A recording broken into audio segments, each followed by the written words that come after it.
Bonjour à tous et à toutes, ici Nicolas de Montréal. On est lundi, c'est la fin de la journée et je dois dire que l'inspiration est au rendez-vous. En effet, aujourd'hui, je me sens très inspiré. J'ai quand même du travail aujourd'hui, j'ai plein de petites demandes, mais entre les demandes, j'ai travaillé sur mon nouveau site internet et ça me fait du bien. Vraiment, c'est un bon ressourcement, là. Toute la fin de semaine, j'ai travaillé sur mes photos. J'ai retravaillé mes photos et je suis vraiment content. Je suis très satisfait de l'image que j'ai pu photographier. Et là, mon site web, il avance bien. Il avance bien. Petit pas par petit pas, j'essaye plein de petites choses et je suis en train de développer un beau style, quelque chose que j'ai pas fait sur d'autres sites. Parce que là, vraiment, c'est mon site, donc je peux y aller en détail. Comme je l'ai dit, je peux prendre mon temps, essayer des choses, changer des petits détails. Ça n'a pas d'importance. Le nombre d'heures que je mets sur ce site n'a pas d'importance. Parce qu'en fait, ça va me servir parce que j'apprends à connaître le thème WordPress que j'utilise. Donc, en allant dans les détails, en essayant plein de choses, bien, je peux aller beaucoup plus loin. Je pourrais faire ça pour mes clients, mais généralement, ils ont un budget quand même plus serré, donc ils ne me laisseraient pas tourner en rond des heures et des heures. À moins qu'ils me le demandent expressément d'aller plus loin dans le design, je ne mets pas autant de temps, parce que bien sûr, il faut qu'il y ait un rapport qualité-prix dans mes services. Donc, c'est une grande joie pour moi de pouvoir prendre mon temps et laisser mon inspiration me guider. Et comme aujourd'hui, c'était in and out, in and out. Depuis ce matin, j'ai des petites choses à faire, une demi-heure, une heure. Et là, j'ai plus rien. Et là, je commence à travailler sur mon site. Et là, oh, je reçois un courriel, une autre demande de mon client. Donc, je ne procrastine pas, là, je fais ça rapidement pour n'avoir rien en retard. Donc, dès que j'ai des moments, je travaille sur mon site web. Et bon, je souhaite que ça va donner des bons résultats. En tout cas, je suis très content jusqu'à maintenant de ce que j'ai fait. Et surtout du travail qu'il y a en arrière. Et c'est quelque chose que j'ai verbalisé aussi dans ce vlog depuis dans les 2 derniers mois. Et vous pouvez voir la progression. Vous allez voir le résultat bientôt quand je vais vous donner mon site web, le nom de domaine. Mais je me sens déjà plus vaste. Et vous voyez, là, j'ai terminé un guide de marque long pour Eros et compagnie. Il va être disponible aussi sur mon site. C'est vraiment quelque chose que je n'avais pas encore fait, mais mes recherches m'ont montré que c'était quelque chose de nécessaire. C'était comme le centre de tout ce que je faisais. Et il me manquait ce centre-là, c'est comme ce joyau, dans le sens qui vient tout relier ensemble. Le guide de marque, ça fait en sorte qu'il y a une ligne directrice dans les communications publiques. Et comme par exemple, Eros et compagnie, ils m'ont dit qu'il y a à peu près 150 ambassadrices un peu partout, donc qui font leur propre publicité. Donc c'est vrai que ça peut devenir vraiment n'importe quoi. Et s'ils ont un guide avec les couleurs à utiliser, le type d'écriture, des exemples, bien, ça fait en sorte que la marque va rester plus unie. Donc il va y avoir un lien avec tous les publicités, les réseaux sociaux, le site web, même les cartes d'affaires, des choses comme ça. Et ça, je trouve ça intéressant, c'est l'unité. Faire l'unité. Garder son centre. Et c'est quelque chose que je fais bien dans ma vie, garder mon centre, garder mon style. En anglais, c'est le brand, le branding. Et c'est une raison pourquoi j'ai refusé de travailler. Moi, à 24 ans, quand j'ai terminé l'université, avec mon baccalauréat en administration des affaires, j'arrive à Montréal et puis là, moi, je veux être artiste. Je veux pas faire de compromis. Mon art, c'est un peu mon brand, c'est ma marque. Donc, j'ai vraiment focusé sur ça. Et j'en ai fait beaucoup. Et maintenant, j'ai un certain style qui s'est développé par la quantité que j'ai. Quantité quand même assez phénoménale de dessins que j'ai fait. Il y a un style qui apparaît. Et c'est vraiment moi, c'est ce que je suis. J'ai fait des expériences psychédéliques dernièrement et des fois je me mets à dessiner Et c'est ce style qui revient. Ça me rappelle quand j'avais 21, 24, 25, mes abstractions, mes bandes dessinées, abstractions, et mes peintures aussi. Et tout fait, c'est un, en fait, comment dire. Il y a une unité dans tout ce que je suis, il y a une unité. Êtes-vous un avec vous-même? Ça, c'est une bonne question à vous poser. Êtes-vous dans l'unité? Est-ce que tout dans votre vie est relié à votre être? À ce que vous vous êtes donné à être? C'est une bonne question à se poser. Moi, je me sens en harmonie. Tout dans ma vie est à sa place. Il n'y a pas quelqu'un ou des gens ou des objets ou des choses ou des tâches qui ne sont pas à leur place présentement. Il n'y a rien qui ne me ressemble pas. Tout me ressemble. C'est ça que je veux dire. Tout me ressemble. Martha me ressemble. Martha est le type de femme que je cherche. Une femme ouverte qui est capable de s'ouvrir à l'idée que je vais avoir plusieurs compagnes un jour ou l'autre. Plusieurs clients. Je ne pourrais pas travailler avec un client unique qui prend toute la place, avec un chèque de paye qui rentre à toutes les 2 semaines. Et puis quoi, si ça ne marche plus, s'il décide de me mettre à la porte, je me retrouve dans le vide. Non. Moi, j'ai plusieurs clients. Bon, j'ai pas de sécurité, j'ai des moments où c'est plus difficile, mais il y a toujours quelque chose. Et j'ai toujours plusieurs clients. Il peut en avoir un qui part, un autre qui arrive, 2 qui partent, 3 qui arrivent. Et il y a comme un mouvement de va-et-vient, mais ça me ressemble vraiment, ça. Il y a une certaine stabilité à l'intérieur du chaos. Cette stabilité, cette instabilité, si on pourrait dire, est très très bénéfique pour ma créativité. Je pense pas que, en tant que si j'étais un fonctionnaire, avec tous les avantages sociaux, et tout est prévu jusqu'à la fin de mes jours, l'argent, et je pense pas que ma créativité serait très forte. Ma créativité se réveille dans des moments de danger, des moments de déséquilibre, des moments d'anxiété. Si c'est trop stable, ben moi je trouve que ça donne une créativité qui est trop stable, qui est basée sur des habitudes ou des lieux communs. Et moi, je veux sortir de ça. J'ai toujours voulu et je m'efforce de toujours être en dehors de la boîte.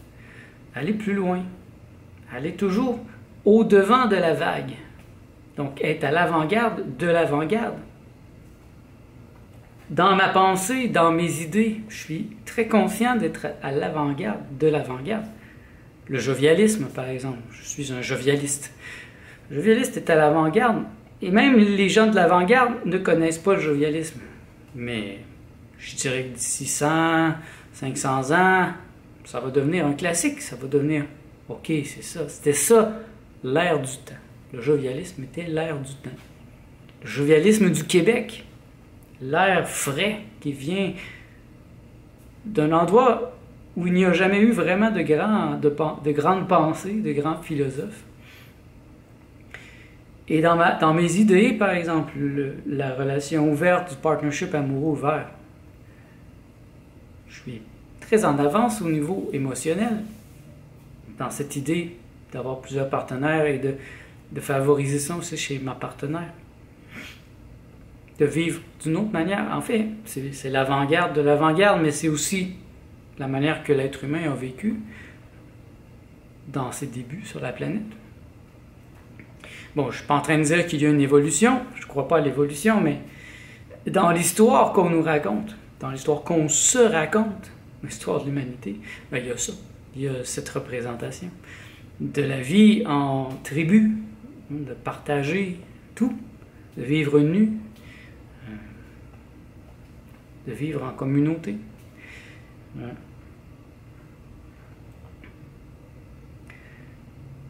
Je me sens inspiré aujourd'hui. L'inspiration est là et ça fait du bien. C'est bon. L'inspiration, c'est comme un moteur qui me propulse vers en avant à toute allure. Et il y a plein de nouveautés qui sont générées dans ce processus. Il y a des choses que je découvre en le faisant, dans le moment de l'action, il y a une inspiration qui me fait faire des choses que je n'avais pas imaginées, qui étaient là, que je pouvais faire. Il y a plein de choses que j'ai intégrées dernièrement sur le travail autonome, tout particulièrement sur le travail de pigiste en design graphique, que je n'avais pas pensé qu'il était là. Et que ça va m'aider. Là, je suis un peu comme entre les deux, parce que je suis en mon ancienne pensée qui a fonctionné au début, mais qui fonctionnait de moins en moins. Et là, ma nouvelle manière qui va s'appliquer peu à peu. Et l'avantage, c'est que je peux la mettre en pratique en douceur, parce que j'ai des clients. Vous voyez, là c'est la saison qui recommence, hein, la saison de la rentrée. Et donc, je vais avoir beaucoup de travail. Généralement, j'ai beaucoup de travail à la fin août. Septembre, c'est vraiment hallucinant. Et ça perdure jusqu'au mois de décembre, où là, c'est un gros moment de travail. Donc, j'ai pas à m'en faire. Je peux tranquillement appliquer mes nouveaux principes pour aller chercher des nouveaux clients qui vont rentrer en douceur aussi et qui vont s'intégrer au grand tout que j'ai créé, qui me ressemble. Est-ce que votre vie vous ressemble? Oui. Elle me ressemble. Si vous dites non, vous avez vraiment un problème. Vous avez laissé les autres vous créer, vous manœuvrer, vous manipuler, et vous êtes une pâle copie de vous-même. Ou comme dirait Marilyn Manson, vous êtes une copie d'une imitation. C'est sans saveur. Franchement, soyez vous-même. Le danger, quand on n'a pas été soi-même depuis des années, c'est qu'on a laissé les gens autour de nous nous façonner, nous créer à leur image. Et là, si soudain vous décidez d'être vous-même, ben vous allez probablement tout perdre, ou presque tout. Votre femme, votre mari risque de vous quitter si vous n'avez pas été vous-même et là, soudain, vous décidez d'être vous-même. Vos amis vont vous questionner et vont partir à la course. Votre employeur va vous mettre à la porte. Vous allez tout perdre. Mais vous allez gagner votre être. Et ça me semble la chose la plus importante. Et pour être soi-même, pour être, il faut être prêt à tout perdre, à chaque instant. Et je dois dire que je suis prêt encore à tout perdre, à chaque instant. Je ne suis pas attaché au matériel, aux gens. Bon, j'ai un très bel appartement ici, je suis vraiment bien. Mais si il arrivait quelque chose qu'il faudrait que je redescende au niveau du sol dans un appartement normal, ben, bon, il y aurait un moment d'adaptation, mais je serais quand même heureux et je m'adapterais et je continuerais d'avancer. Je me servirais de cette expérience pour aller chercher plus d'inspiration. Mais ça me ressemble. Et je me suis posé toujours les bonnes questions. Je regarde mes rêves, j'écris mon journal intime, je fais de la bande dessinée, de la peinture, de la musique. J'ai fait plein de choses pour m'aider à me voir moi-même. Et c'est facile, moi, de me voir. Je peux même remonter à l'âge de 10 ans, quand j'ai commencé à faire de la bande dessinée. Et je faisais de l'humour, c'était des gags. Donc je peux voir, j'étais un enfant heureux, c'était pas dark, c'était vraiment de l'humour. Et donc j'étais heureux. Et je peux voir ma manière de penser qui grandit à travers mes bandes dessinées, qui devient de plus en plus complexe, qui finalement devient beaucoup plus complexe par l'écriture de mes livres. Et ça, c'est le fait que j'ai toujours été une vraie copie de moi-même. Je suis moi-même. Et c'est pour ça que quand j'ai terminé l'école, j'ai tout laissé. J'ai tout perdu. Mais j'ai gagné mon être. Et c'est ça. J'ai perdu l'estime des membres de ma famille, de mes cousins, cousines, mes amis. J'ai été obligé de me refaire complètement un cercle d'amis qui étaient comme moi, des gens, des artistes sur l'aide sociale qui croyaient en eux, qui croyaient en leur option complètement. Même si ça veut dire des fois de manger des nouilles 3 fois par jour.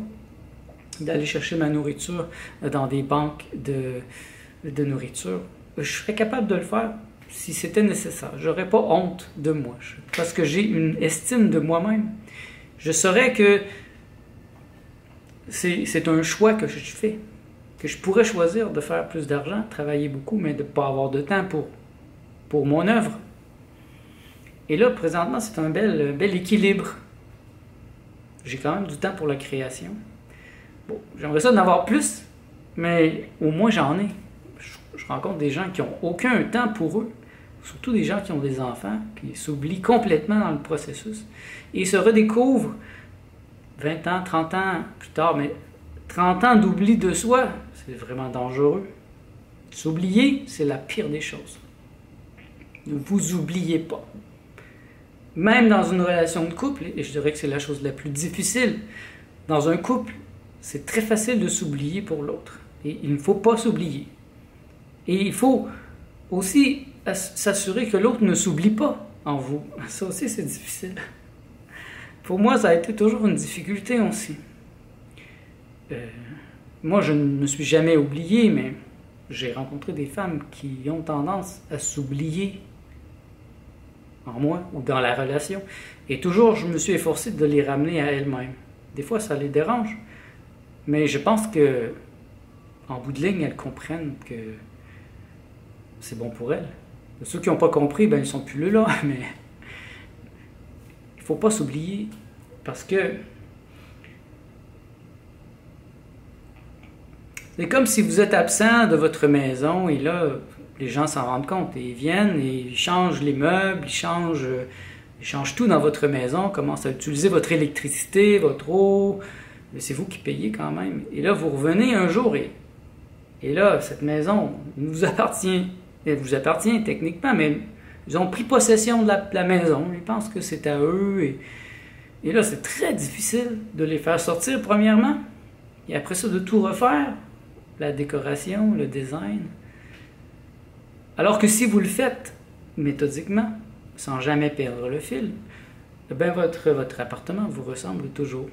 Même si des amis viennent rester un certain temps, ils sont rappelés à l'ordre que c'est chez vous, que c'est votre maison, c'est votre être, c'est votre personne. Vous ne laissez pas les autres vous manipuler comme un bibelot qu'on peut déplacer. Et comme je le disais, moi je trouve le plus difficile, c'est en amour, parce qu'on rentre en relation très intime avec quelqu'un et c'est facile de perdre le fil à un certain point. L'autre commence à nous manipuler tranquillement, ça se fait en douceur et il tente de nous changer peu à peu. Et là, un jour, on se rend compte qu'on n'est plus du tout nous-mêmes. On est juste une version ordinarisée pour faire plaisir à l'autre. Mais le jour où on devient soi-même, où on redevient soi-même, l'autre, il se rend compte qu'il ne nous aime pas. Donc moi, je veux vivre dans la vérité. C'est peut-être une raison pourquoi j'ai pas tellement d'amis. J'ai eu des périodes comme maintenant où j'ai très peu d'amis. Parce que je veux pas m'investir avec des gens qui ne m'aiment pas comme je suis. Ou qui vont être offusqués par mon intelligence, par mon inspiration débridée. Et ça, c'est arrivé trop souvent. Des gens qui ont un problème d'estime de soi, et quand ils arrivent devant moi, je n'ai pas de problème d'estime de moi-même. Une hyper confiance en moi-même. Donc, je leur fais peur, je leur renvoie une image qu'ils n'aiment pas de leur vie ordinaire, leur vie ratée, leur vie d'oubli. Et là, ils m'en veulent. Au lieu de faire la projection sur eux-mêmes, de faire la réflexion, oui, je deviens le gros méchant, l'intrus. Donc, le malotru, ouais. Mais je ne suis pas un malotru, je me garde bien de me mêler des affaires des autres. C'est un point de vue qui m'a pris du temps à intégrer, mais maintenant, je peux dire que j'ai intégré cet aspect de me mêler de mes affaires. Je me mêle de mes affaires. Je peux exprimer mon point de vue comme ça, à la caméra, mais je me mêle de mes affaires. Je ne tente plus de changer les gens. Et justement, Je fais ce que j'aimerais que les autres fassent pour moi. Il y a des choses qui me dérangent chez des gens que j'aime, mon père, des membres de ma famille, mais je ne vais pas changer, je ne vais pas tenter de les changer. Je vais juste accepter les choses. Bon, parfois, je vais peut-être donner mon point de vue, et s'il y a une vraie discussion qui commence, alors là, je vais m'animer, mais je ne vais plus tenter de convaincre. Comme vous voyez, je suis végétalien, fruitarien, jovialiste, immatérialiste. Moi, je ne tente pas de convaincre personne. Je donne mon point de vue. Si ça vous intéresse, vous me posez des questions. Si je peux y répondre intelligemment, je le fais. Mais vous convaincre, ça ne m'intéresse pas. J'ai aucun intérêt à convaincre les autres. Vraiment. Parce que convaincre quelqu'un, ça demande beaucoup d'énergie. Convaincre quelqu'un... Je préfère que quelqu'un soit déjà rendu. Hein, quand on dit que lorsque l'élève est prêt, le professeur arrive. Donc, si j'arrive dans votre vie présentement et ça touche votre pensée, ben c'est que vous êtes prêt. Vous êtes un élève qui est prêt. Et alors, pouf, le professeur arrive et il vous dit ce petit 1% qu'il vous manquait. Et c'est un grand plaisir pour moi de partager avec vous cette connaissance que j'ai, parce que j'ai déjà été de l'autre côté aussi. J'ai déjà été l'élève qui est arrivé vers son professeur, où le professeur s'est présenté à moi au moment exact où c'était important qu'il soit là. Quelques semaines plus tard ou avant, ça n'aurait pas eu le même effet. Voilà, c'est une petite réflexion sur l'inspiration et l'importance de ne jamais s'oublier. Je bénis ma centration, je bénis votre centration aussi. Donc, soyez centrés, ne vous oubliez pas. Et continuez d'écouter mes vidéos. Si vous aimez ça, laissez-moi un pouce. Ça va aider d'autres gens à trouver ces vidéos. Puis, merci. On se revoit dans le prochain vlog.